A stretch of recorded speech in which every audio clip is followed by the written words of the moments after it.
নমস্কার বন্ধুরা, আজ আপনাদের নিয়ে যাচ্ছি উত্তরবঙ্গের এক অত্যন্ত গুরুত্বপূর্ণ ও পুণ্যস্থান জলপাইগুড়ির ভ্রামরী দেবী মন্দির। শুধু ভক্তি নয়, ইতিহাস, পুরাণ আর লোককাহিনীর এক মিলন ক্ষেত্র ভ্রামরী দেবী মন্দির।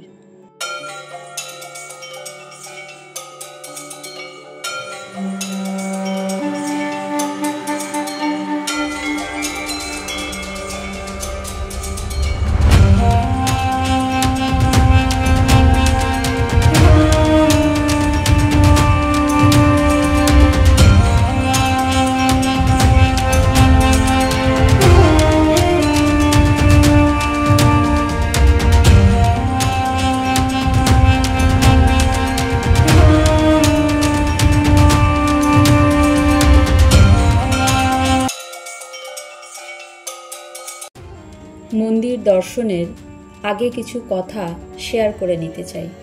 পুরাণ মতে এখানে দেবী দুর্গা ভ্রামরী রূপে অসুর বধ করেছিলেন। সেই থেকেই এই স্থানের নাম হয়েছে ভ্রামরী দেবী মন্দির।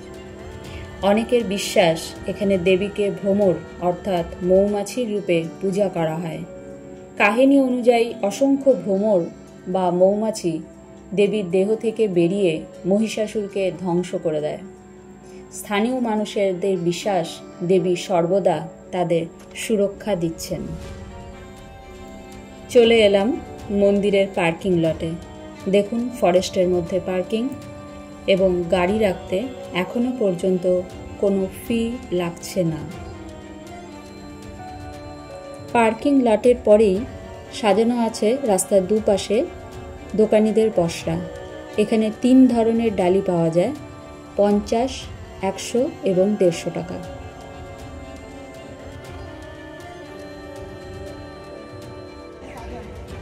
বন্ধুরা, এই মুহূর্তে আমি পৌঁছে গেছি বোদাগঞ্জে ভ্রামরী দেবী মন্দিরে। 51 পীঠের এক পীঠ ভ্রামরী দেবী মন্দির আমাদের উত্তরবঙ্গের বিখ্যাত পর্যটন কেন্দ্র এবং অবশ্যই ধর্মীয় স্থান। মা ভ্রামরী এখানে ভীষণ জাগ্রত। শনিবার রোববারে তো প্রচণ্ড ভিড় হয়ই, এছাড়া পূজা পার্বণের দিনেও প্রচণ্ড ভিড়। আজকে তোমাদের ভ্রামরী দেবী মন্দির কিভাবে তোমরা জলপাইগুড়ি বা শিলিগুড়ি থেকে বা উত্তরবঙ্গের যে কোনো জায়গা থেকে এখানে পৌঁছাতে পারো সেই তথ্য দেব, এবং এসে তোমরা আর কি দেখবে এটাই আজকের এই ভিডিওতে তোমাদের সামনে তুলে ধরবো। এবং আমি তো বলবো, শুধু এটা কোনো ধর্মীয় জায়গা না, এটি একটি ঐতিহাসিক জায়গাও বটে। কারণ এই মন্দিরে যে পেছন দিকে যে মন্দিরটা দেখা যাচ্ছে, এখান দিয়ে এন্ট্রি। এই মন্দির যে ঠিক কবে স্থাপিত হয়েছিল সেটা কিন্তু এক্স্যাক্ট সালটা কেউ এখনও বলতে পারেন না। তো চলো আমার সাথে থাকো, শেষ পর্যন্ত থাকো, এখানকার সমস্ত তথ্য দেব। একদম জঙ্গলের মধ্যে অবস্থিত মন্দিরটি, দারুণ শান্তি। মানে বাইরে প্রচণ্ড গরম, কিন্তু এখানে বিরাট গাছপালার সমাহার, বড় বড় গাছ। আমি ভিডিওর ফাঁকে ফাঁকে তোমাদের এখানকার চারপাশটা ঘুরে দেখাবো এবং পাশাপাশি মন্দিরটাও দেখাবো। চলো শুরু করা যাক, তোমরা আমার সাথে থাকো। যে কোনো মন্দিরে ঢুকতেই এক অন্যরকম অনুভূতি কাজ করে। দেবীর আসনের সামনে দাঁড়ালে ভক্তির ঢেউ ভেতরে আছড়ে পড়ে। সকাল সন্ধ্যায় এখানে আরতি হয়, ভক্তরা ফুল, ধূপ আর প্রদীপ নিয়ে প্রার্থনা করেন।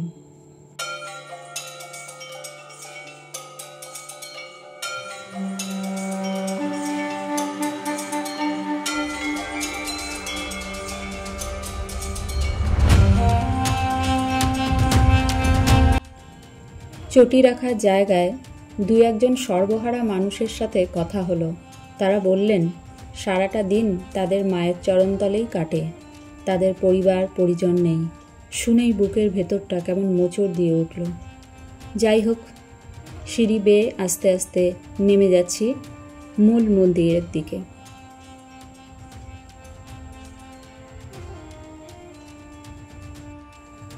হঠাৎ দেখা চেনা মানুষদের সাথে, ওদেরকেও নিয়ে নিলাম আমার ব্লগে। সামান্য কুশল বিনিময় করে আবার এগোলাম মন্দিরের দরজার দিকে।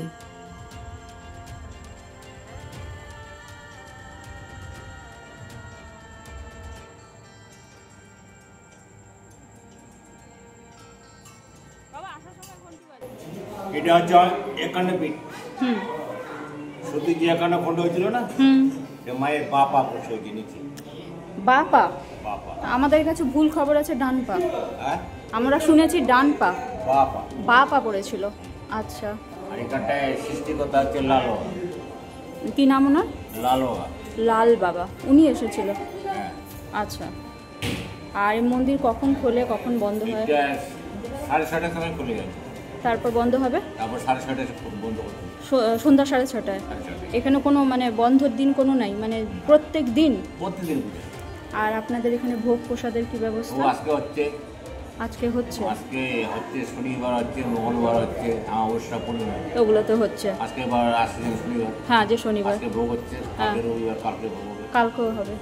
আর সপ্তাহে শনি রবি তো হচ্ছে, এছাড়া যে দিনগুলোতে পুজো হচ্ছে সেই দিনগুলো। অমাবস্যা, পূর্ণিমা। আচ্ছা, আপনার নাম কি দাদা? আমার নাম হচ্ছে মাখন রায়। আচ্ছা, আপনি এখানে দায়িত্বে আছেন? আমরা লালোর সাথে ছিলাম। ও আচ্ছা আচ্ছা। আমি বসেছিলাম। আচ্ছা, তা আপনার বাড়ি মানে আপনার বসবাস কোথায়? বসবাস একটু দূরে আছে। এই গ্রামে বোদাগঞ্জেই তো? হ্যাঁ, দূরে।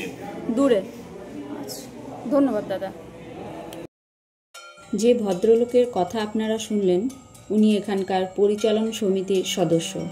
ওনার অনুমতি নিয়েই আমি মন্দিরের ভেতরে ক্যামেরা অন করেছি। ওনার একটাই বাধা ছিল, সেটা হলো প্রধান যে গর্ভগৃহ সেখানকার ছবি নেওয়া যাবে না। সেটা বাদ দিয়ে পুরো অঞ্চলে মন্দিরের ভেতর এবং বাইরে সমস্তটারই ছবি করা যাবে, ফটো এবং ভিডিও। চলুন এবার দর্শন করি মা ভ্রামরীর এবং দেখিনি পূজা প্রক্রিয়া।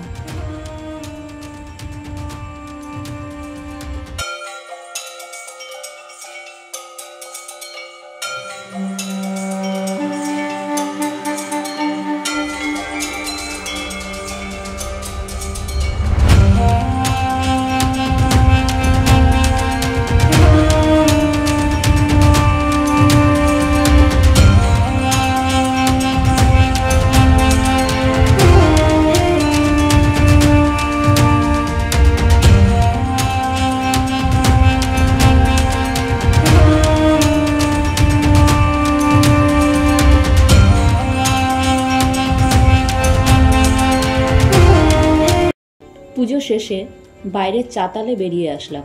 এখানে আরও কিছু দেবদেবীর মূর্তি প্রতিস্থাপন করা আছে। আসুন দেখে নেই এখানে কোন দেবদেবীর অধিষ্ঠান আরও আছে।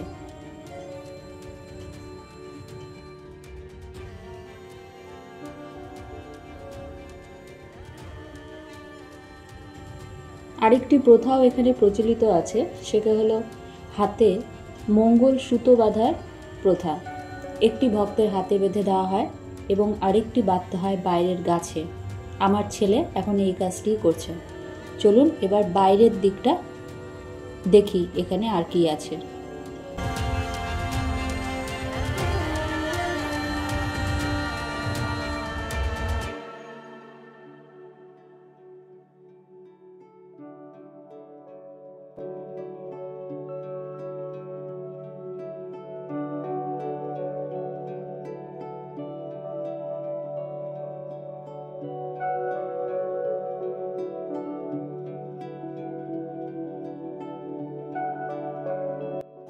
এখানে আরেকটি মন্দির গড়ে উঠেছে নতুন, মা অন্নপূর্ণার, এবং এর পাশেই আছে একটি জোড়া বটগাছ।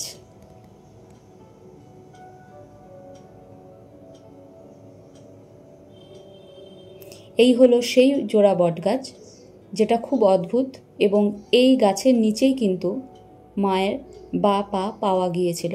দেখুন গাছটা দুটি অংশ মাটির সাথে, এবং ওপরে গিয়ে ওরা আবার এক হয়ে গেছে। এখানে শুধু পুজো নয়, স্থানীয় মানুষদের মিলন ক্ষেত্র তৈরি হয়। 5 দিনব্যাপী মেলা হয় এখানে। তখন গ্রামীণ নাচ গানে ভ্রামরী দেবী এক উৎসবের আমেজে মেতে ওঠে।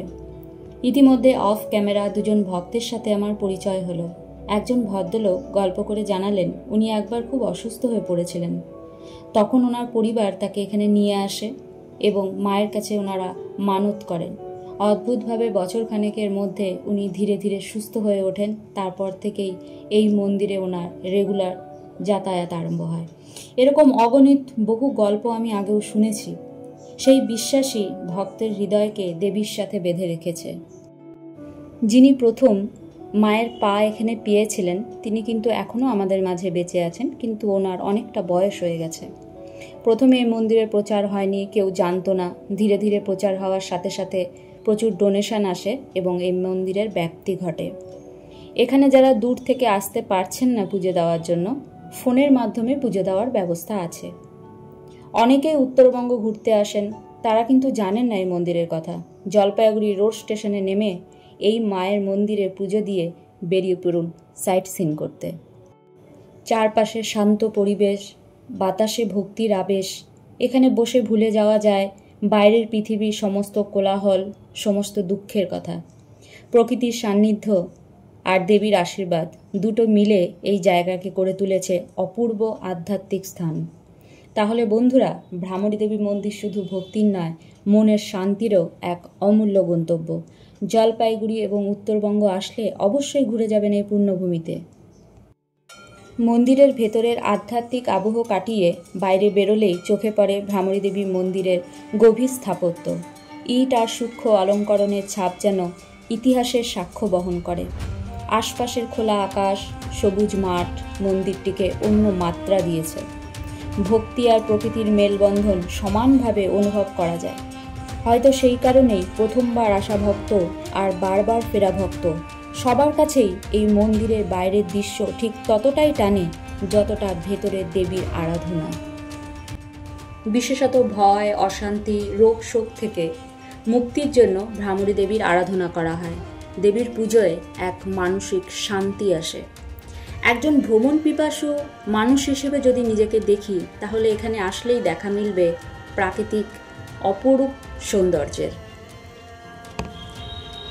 আমরা আছি ভিডিওর একদম শেষ পর্যায়ে। আপনারা এখানে যদি আসতে চান তবে শিলিগুড়ি বা জলপাইগুড়ি থেকে আসতে হবে গোশালা মোড়।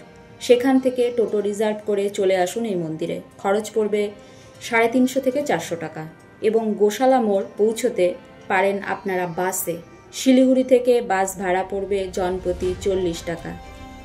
আজ এখানেই শেষ করছি। আবার আসবো নতুন কোনো জায়গার সন্ধান নিয়ে। যতক্ষণ না ফিরছি ততক্ষণ সুস্থ থাকুন, ভালো থাকুন। নমস্কার।